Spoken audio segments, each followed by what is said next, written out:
Hi friends, stock trade talks की videos में आपका स्वागत है। मैं हूं राहुल भारद्वाज। दोस्तों, येस बैंक को लेके काफ़ी क्वेश्चंस चल रहे हैं इन्वेस्टर्स के माइंड में अभी। क्या येस बैंक का टारगेट नेक्स्ट 5 ईयर्स में 100 होगा? 2025 में इसका टारगेट क्या होगा? क्या ये मल्टी बैगर बनेगा? क्या ये लॉन्ग टर्म इन्वेस्टमेंट के लिए ठीक है या नहीं है? तो दोस्तों, हम एक कंप्लीट डिटेल एनालिसिस करेंगे कम से कम समय में और ट्राई करेंगे आप इस सारी क्वेरीज का आंसर करने का कंक्लूजन में। लेट्स स्टार्ट दोस्तों। तो दोस्तों, आज 13 फेब है और येस बैंक का जो शेयर प्राइस है वो 16.8 के अराउंड चल रहा है। दोस्तों, लास्ट कुछ मंथ्स में कुछ इवेंट्स हुए हैं, हम सारे देखते हैं वो। तो मैंने तो दोस्तों, लास्ट कुछ मंथ्स में येस बैंक में काफ़ी इवेंट्स हुए हैं, उन पे नज़र डालनी ज़रूरी है। मैंने ग्रीन से वो इवेंट्स हाईलाइट किए हैं जो मुझे लगता है पॉजिटिव न्यूज़ हैं, और रेड से वो किए हैं जो मुझे लगता है येस बैंक के लिए नेगेटिव न्यूज़ होंगे। तो जो पहला इवेंट है दोस्तों, वो ये है कि FIIs ने अपनी स्टेक जो है वो डबल कर दी है दिसंबर क्वार्टर में, फ्रॉम 12.15 से 23.24 कर दी है, which is a positive sign. तो जो सेकंड इवेंट है दोस्तों, वो मुझे एक नेगेटिव न्यूज़ लगता है। रीज़न उसका ये है कि येस बैंक ने पास्ट के अंदर कुछ 81 बॉन्ड्स इशू किए थे कैपिटल जनरेट करने के लिए अपने इन्वेस्टर्स को। और जब येस बैंक के अंदर क्राइसिस आए थे 2019 में 20 में, तो RBI ने ये सारे बॉन्ड्स राइट ऑफ कर दिए थे, जिसका मतलब ये होता है कि इसको नल एंड वॉइड कर दिया गया था और जो इसके इन्वेस्टर्स थे उनको प्रिंसिपल और इंटरेस्ट कुछ भी नहीं मिलेगा, ऐसा राइट डाउन कर दिया गया था। तो जिसके बाद जो इसके इन्वेस्टर्स थे उन्होंने हाई कोर्ट में इसकी अपील की कि इसको ऐसा ना किया जाए और उनके पैसे उनको वापस दिए जाएं। तो लास्ट वीक दोस्तों, बॉम्बे हाई कोर्ट का रिज़ल्ट फेवर में आया है इन्वेस्टर्स के, और येस बैंक को ये कहा गया है कि ये 8400 करोड़ के जो बॉन्ड हैं इनको आप राइट ऑफ नहीं कर सकते और इन्वेस्टर्स को आपको इनको पे करना है। तो अभी येस बैंक इसकी डिसीजन के अगेंस्ट प्ली करेगा, वो हम देखते हैं फ्यूचर में। बट अगर ऐसा होता है कि ये येस बैंक को रिटर्न करने पड़ेंगे, तो ये 8400 करोड़ का जो अमाउंट है वो येस बैंक को अपना एडजस्ट करना पड़ेगा, और ये येस बैंक के लिए एक नेगेटिव न्यूज़ है। थर्ड जो इवेंट है दोस्तों, वो ये है कि 2022 ईयर में जो येस बैंक का नेट प्रॉफिट है वो अराउंड 20% डाउन है कंपेयर टू 2021। ये जब हम फंडामेंटल एनालिसिस क्विकली करेंगे तभी हम देखेंगे। तो ये भी एक नेगेटिव न्यूज़ है। फोर्थ इवेंट जो है दोस्तों, वो ये है कि रिसेंटली येस बैंक ने राजन पेंटल को अपना एग्जीक्यूटिव डायरेक्टर बनाया फॉर 3 इयर्स। इससे पहले राजन पेंटल ग्लोबल हेड थे येस बैंक के, तो उनको प्रमोट किया है और एग्जीक्यूटिव डायरेक्टर बनाया है। ज़रूर उनमें कुछ ना कुछ स्किल्स होंगे जो येस बैंक के लिए फ़ायदेमंद होंगे, जिसके लिए ये डिसीज़न लिया गया है। तो मैं इसको एक पॉजिटिव न्यूज़ मानता हूँ। फिफ्थ एंड लास्ट इवेंट जो है दोस्तों, वो ये है कि येस बैंक ने 2019 में NLCT में ज़ीलन कंपनी के अगेंस्ट इंसॉल्वेंसी केस ओपन किया था, और वो इसलिए किया था क्योंकि ज़ीलन जो है वो येस बैंक के 468 करोड़ का जो लोन है उसको देने में डिफ़ॉल्ट हो गया था। तो ये प्रोसीडिंग स्टार्ट हो गई थी दोस्तों, और अगर ये येस बैंक के फेवर में जाती है तो येस बैंक को कुछ ना कुछ इसमें से फ़ायदा होगा। तो ये भी एक पॉजिटिव न्यूज़ है। तो दोस्तों, क्विकली फंडामेंटल एनालिसिस कर लेते हैं और उसके बाद हम बाकी के जितने पॉइंट्स हैं फंडामेंटल एनालिसिस। तो दोस्तों, फंडामेंटल एनालिसिस करने के लिए मैं आपको स्क्रीनर वेबसाइट पे ले आया हूँ। यहाँ पर हम quickly profit and loss statements, bank balance sheet, ये सब पे एनालिसिस करेंगे। तो दोस्तों, हम क्वार्टरली एनालिसिस नहीं करते, हम सीधा ईयरली एनालिसिस करते हैं, उससे हमें ज़्यादा इन्फॉर्मेशन मिल जाएगा डिटेल में। प्रॉफिट एंड लॉस स्टेटमेंट में हम लास्ट 3-4 ईयर्स का चेक करेंगे। तो इसमें हमें जो चेक करना है दोस्तों, ये सारी चीज़ें चेक करनी है कि रेवेन्यू इंक्रीज़ हुआ है या नहीं हुआ, इंटरेस्ट सेम लेवल पे चल रहा है या डिक्रीज़ हुआ है, इंक्रीज़ नहीं होना चाहिए। तो एक्सपेंसेस की पैटर्न क्या है, ये इंक्रीज़ नहीं होने चाहिए दोस्तों। अदर इनकम्स स्टेबल है या नहीं है, डेप्रिशिएशन में कुछ ज़्यादा इंक्रीज़ नहीं होना चाहिए, टैक्सेस ऑलमोस्ट सेम पैटर्न होना चाहिए, थोड़ा बहुत इधर उधर हो सकता है बट इसका भी पैटर्न सेम होना चाहिए। और फाइनली नेट प्रॉफिट कितना आया है, ये सब एडजस्टमेंट्स के बाद। और इस नेट प्रॉफिट को यूज़ करते वक्त हम देखेंगे कि ईपीएस कितना है दोस्तों। अर्निंग पर शेयर एक बहुत इंपॉर्टेंट मैट्रिक्स है और ये बताता है कि on every one single share एक शेयर होल्डर कितना अर्न कर रहा है, तो ये भी हम देखेंगे। तो हम लास्ट 3 इयर्स का देखते हैं दोस्तों।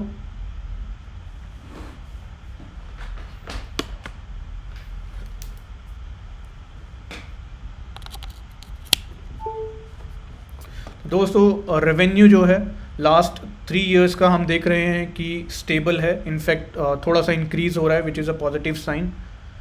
इंटरेस्ट हम देख रहे हैं कि जो है वो सिमिलर लेवल है 2019 के। थोड़ा सा लोन ज़्यादा है जिसकी वजह से इंटरेस्ट ये है दोस्तों। तो होपफुली येस बैंक जब लोन कम करेगा तो ये भी रिड्यूस हो जाएगा, तो अभी इसको मैं न्यूट्रल ले रहा हूँ। एक्सपेंसेस में मैं देख सकता हूँ दोस्तों कि कंपेयर टू 2018 लेवल, जहाँ पर रेवेन्यू 20,000 था और अभी करंट ईयर में भी 21,000 है, और उस टाइम जो एक्सपेंस था वो 6,500 था, यहाँ 10,000 है। तो एक्सपेंसेस थोड़े ज़्यादा हैं और ये कम करने चाहिए येस बैंक को, ये इनके नेट प्रॉफिट में हेल्प करेंगे। अदर इनकम में दोस्तों मैं देख रहा हूँ कि दोबारा से रिकवरी आई है और ये थोड़े इंक्रीज़ होने स्टार्ट हो गए हैं, which is a positive sign. Finally दोस्तों नेट प्रॉफिट हम देख सकते हैं कि बैंक 2021 और 22 में प्रॉफिट में आ गया है, और 2022 में प्रॉफिट थोड़ा कम हुआ है, जो हमने डिस्कस किया था इवेंट्स डिस्कस करते वक्त कि 20% कम है कंपेयर टू प्रीवियस ईयर। तो यहाँ येस बैंक को थोड़ा सा देखना पड़ेगा कि आगे आने वाले ईयर्स में ऐसा कोई बैड लोन प्रोविजंस बार बार ना हो जिससे बैंक के नेट प्रॉफिट पे असर पड़ेगा। फाइनली दोस्तों ईपीएस दोस्तों अभी बहुत कम है येस बैंक का। तो वो सारी जो क्वेश्चंस हैं कि येस बैंक का नेक्स्ट 5 इयर्स में 100 पहुंच पाएगा या लॉन्ग टर्म में ये मल्टी बैगर होगा, वो ईपीएस पे डिपेंड करता है फ्रेंड्स। अगर ईपीएस ऐसा रहा तो इसकी जो प्राइस इंक्रीज़ होने की जो क्षमता है वो बहुत स्लो होगी, जो इन्वेस्टर्स को बिल्कुल भी अच्छा नहीं लगेगा। तो आप देख सकते हैं पास्ट में येस बैंक का ईपीएस कितना अच्छा था, और रिसेंटली रिकवरी के बाद ये 1 का भी नहीं है। तो ये मेट्रिक पे बहुत गौर करना पड़ेगा। अगर ये मेट्रिक इंक्रीज़ होता है तभी येस बैंक एक मल्टी बैगर बन सकता है, और अगर ऐसा नहीं होता तो ये एक स्लो मल्टी बैगर होगा, और इन्वेस्टर्स को देखना पड़ेगा कि वो उनको कितना इन्वेस्टमेंट करना है और कितने टाइम पीरियड के लिए। तो फाइनली दोस्तों हम बैलेंस शीट देख लेते हैं। इस बैलेंस शीट में दोस्तों हमें देखना है कि इसके पास रिजर्व्स कितना है, और जो बोरोइंग्स है वो इंक्रीज़ नहीं होनी चाहिए ज़्यादा, फिक्स्ड एसेट्स में रिडक्शन नहीं होनी चाहिए। तो हम देखते हैं दोस्तों क्विकली लास्ट 3 इयर्स का। तो दोस्तों रिजर्व्स जो हैं वो एक अच्छे लेवल पे है, मेंटेन किया हुआ है, तो ये पॉजिटिव साइन है। बोरोइंग्स सेम लेवल पे है, मैं ये नहीं कहूँगा कि इन्होंने बहुत कम कर दी है, बोरोइंग्स इनकी उतनी ही है। तो अगर ये बोरोइंग्स कम करते हैं तो इंटरेस्ट जो पे करना पड़ता है एवरी ईयर वो कम होगा और नेट प्रॉफिट में इंक्रीज़ होगा। तो ये बोरोइंग्स इनको यहाँ वर्क करना पड़ेगा थोड़ा। अदर लाइबिलिटीज़ भी थोड़ी बहुत हैं। फिक्स्ड एसेट दोस्तों हम देखते हैं कि फिक्स्ड एसेट्स जो हैं इंक्रीज़ हुए हैं, which is a positive sign. Finally दोस्तों हम कैश फ्लोज देख लेते हैं। कैश फ्लोज ठीक ठाक लग रहे हैं, बैंक के पास 15-20 हज़ार करोड़ कैश है, तो अगर कुछ ज़रूरत पड़े तो कैश फ्लोज ठीक ठाक है। तो फंडामेंटल एनालिसिस में मेरा जो कंक्लूजन वो ये है कि येस बैंक एक नेगेटिव आउटलुक से स्टेबल आउटलुक पे आ गया है, बट अगेन ये एक मल्टी बैगर बनेगा ये अभी बहुत दूर की बात है। अभी ये एक स्टेबल, इसने अपने पैर टिकाए हैं दोस्तों, और इसको अभी एक लंबा रास्ता सफ़र करना है अगर इसको मल्टी बैगर बनना है। उसके लिए इसका जो पेरेंट बैंक है एसबीआई, उसको मेरे ओपिनियन में कुछ चीज़ों का बहुत ज़्यादा ध्यान रखना पड़ेगा कि इसकी इक्विटी को फर्दर डाइल्यूट ना किया जाए, इसके जो आउटस्टैंडिंग शेयर्स हैं मार्केट में उनको इंक्रीज़ ना किया जाए, क्योंकि वो सीधा असर ईपीएस पे डालेंगे। और सेकंड चीज़ जो है वो ये कि इसका जो नेट प्रॉफिट है उसको इंक्रीज़ किया जाए, अगेन वो भी अर्निंग पर शेयर पे डायरेक्टली असर डालेगा। तो अगर अर्निंग पर शेयर हम इस येस बैंक का ग्रो होता है आगे आने वाले सालों में, तो यही इसको मल्टी बैगर बनाएगा। सो दोस्तों coming back to technical chart analysis, इसको मैंने पॉइंट्स में किया है दोस्तों। तो दोस्तों टेक्निकल एनालिसिस में येस बैंक ने रिसेंटली जो काफ़ी एक स्ट्रॉन्ग सपोर्ट लेवल था 18 और 17 का, उसको ब्रेक किया बिकॉज लास्ट क्वार्टर में कुछ बैड न्यूज़ थी। येस बैंक के प्राइस में ड्रॉप हुआ और उसने 18 और 17 लेवल्स को ब्रेक करके अराउंड 16 के लेवल तक उसने गया। येस बैंक के जो वेरी स्ट्रॉन्ग सपोर्ट लेवल हैं वो है 15, 14, 13 एंड 12। ये बहुत स्ट्रॉन्ग लेवल हैं और लास्ट ईयर येस बैंक ने इसमें काफ़ी रेजिस्टेंस लिया है। तो अब ये अगर अपोजिट जाता है, डाउन ट्रेंड जाता है, तो यही बहुत अच्छे स्ट्रॉन्ग लेवल होंगे। तो दोस्तों अब बात करते हैं क्रिटिकल ऑब्जर्वेशंस की कि हमें क्या लगता है कि आगे आने वाले टाइम में येस बैंक का प्राइस बढ़ेगा या नहीं। तो दोस्तों सबसे पहला जो नेगेटिव न्यूज़ है वो ये 81 बॉन्ड्स जो है राइट ऑफ जो येस बैंक के अगेंस्ट आए हैं, वो 8400 करोड़ का जो नुकसान है वो येस बैंक को अपने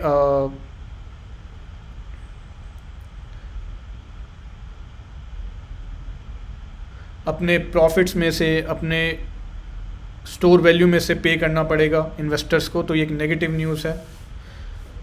फिर एक पॉजिटिव न्यूज़ है जो आगे आने वाले टाइम में अगर येस बैंक के फेवर में आती है तो येस बैंक को अराउंड 468 करोड़ का अमाउंट मिलेगा अगर ज़ीलन का रेजोल्यूशन हो जाता है। थर्ड ऑब्जर्वेशन दोस्तों ये है कि येस बैंक का EPS जो है बहुत लो है और अगेन इस पे हमने ऑलरेडी डिस्कस कर चुके हैं। तो इस पे इन्वेस्टर्स को काफ़ी नज़र रखनी पड़ेगी कि ये EPS जो है ये इंक्रीज़ होना चाहिए तभी अपना स्टेक बढ़ाएं, वरना एक मॉडरेट मैं सजेस्ट करूँगा स्टेक रखें। फाइनली दोस्तों हमें मार्केट आउटलुक को नहीं भूलना चाहिए। मार्केट आउटलुक भी एक इम्पॉर्टेंट पॉइंट है और इस पे हम देख लेते हैं दोस्तों निफ्टी 50 लास्ट 15 मंथ से अराउंड 18,000 के लेवल पे ही रिवॉल्व कर रहा है। इसने काफ़ी कंसोलिडेट किया है और मेरे हिसाब से ये काफ़ी कंसोलिडेट कर चुका है।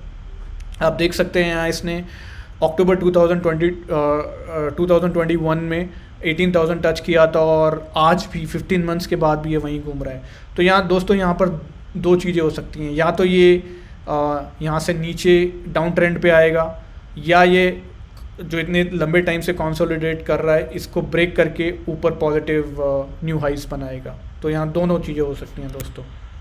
तो मेरे ओपिनियन में दोस्तों 60% चांस है कि नेक्स्ट 1.5 ईयर के लिए एक बियर फेज़ आएगा जिसमें कोरोना के टाइम पे जो भी लिक्विडिटी, एक्स्ट्रा लिक्विडिटी हुई थी या डम मनी जो इन्वेस्ट हुआ था उसको फ्लश होने का ये नेक्स्ट 1.5 ईयर में वो फेज़ आएगा जिसमें वो सारा डम मनी फ्लश आउट होगा। तो मार्केट थोड़ा डाउन ट्रेंड में जा सकता है दोस्तों, ये 60% चांस है। और दोस्तों 40% चांस मैं दे रहा हूँ कि मार्केट न्यू हाइस बनाएगा, मिलेगा। फाइनली दोस्तों कंक्लूजन। तो दोस्तों कंक्लूजन में मैंने 3 पॉइंट्स लिखे हैं। पहला पॉइंट्स ये global negative market outlook, chances हैं कि सारे स्टॉक्स डाउन जाएंगे और सेम अप्लाई होता है येस बैंक के लिए दोस्तों। येस बैंक भी यहाँ से डाउन जा सकता है और 15 के नीचे लेवल्स को भी टेस्ट कर सकता है। तो ये नेक्स्ट 1.5 ईयर का मेरा आउटलुक है। 70% चांस मैं दे रहा हूँ दोस्तों कि येस बैंक मल्टी बैगर साबित होगा नेक्स्ट 15 ईयर्स के लिए। अगेन दोस्तों मैं 5 ईयर्स का कोई गारंटी नहीं दे रहा, मैं 15 ईयर्स का एक 70% चांस देख रहा हूँ कि येस बैंक मल्टी बैगर होगा। ये आराम से 200, 300 और या उससे ऊपर भी जा सकता है। अगेन दोस्तों प्राइस जो एक ऐसी चीज़ है जो बायर और सेलर का गेम है, वो पूरा पब्लिक सेंटिमेंट्स पे चलता है और ये but again seeing the current recovery and stableness मैं देख सकता हूँ नेक्स्ट 15 ईयर्स में 70% चांस है कि ये मल्टी बैगर बनेगा। फाइनली दोस्तों मेरे अंदर कुछ फोमो है, फीलिंग ऑफ मिसिंग आउट है, तो उसके लिए मैं दोस्तों 10,000 येस बैंक के शेयर्स बाय कर रहा हूँ एट अराउंड 16 और 17 लेवल के लिए देख के। तो दोस्तों ये था मेरा कंक्लूजन। आई होप इससे आपको कुछ हेल्प मिली होगी। अगेन दोस्तों अगर आपको लगता है मेरे एनालिसिस में कुछ गड़बड़ी थी या कुछ फॉल्ट था तो मुझे ज़रूर कमेंट में बताइए, मैं उसको देखूंगा, कंसीडर करूंगा। और अगर दोस्तों आपको लगता है कि हमें किसी और स्टॉक एनालिसिस करना चाहिए तो वो भी कमेंट में बताइए। ओके दोस्तों, दैट्स ऑल। ये वीडियो एंड करते हैं और वीडियो एंड करने से पहले दोस्तों मैं कहूँगा कि अपना ख्याल रखिए, अपने पेरेंट्स का ख्याल रखिए, फैमिली का ख्याल रखिए, हेल्दी रहिए, पॉजिटिव सोचिए।